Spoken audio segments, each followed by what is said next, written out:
ख्रिस्तामध्ये माझ्या प्रिय मित्रांनो, आजच्या पहिल्या वाचनामध्ये आपण ऐकतो की इर्मयाला पकडण्यासाठी, ठार मारण्यासाठी, त्याचा छळ करण्यासाठी कशा प्रकारे लोकांनी प्रयत्न केला।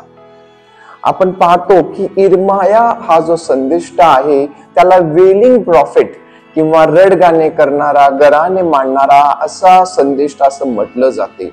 कारण आपण त्याच्या आयुष्यामध्ये पाहतो प्रभू येशू ख्रिस्ताप्रमाणे त्यालाही अनेक वेळेला दुःखाला सामोरे जावे लागले, परंतु तरी सुद्धा आपण पाहतो इर्मयाने जो परमेश्वराचा शब्द ऐकला तोच त्याने लोकांना दिला।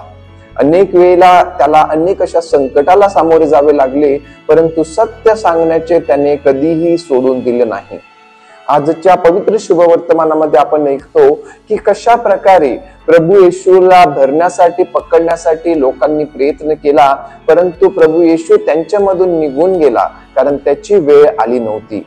प्रिय मित्रांनो, प्रभू येशू ख्रिस्त आणि इर्मया यांनी परमेश्वराचा अनुभव घेतला व त्याचा संदेश लोकांपर्यंत पोहोचविण्यासाठी प्रयत्न केला, पण लोकांनी त्यांचा तिरस्कार केला, त्यांचा काटा काढावा असा त्यांनी बेत केला आणि त्यांना मारण्यासाठी दगडही उचलले, पण त्यांनी धैर्याने त्यांचा सामना केला, ते डगमगले नाहीत।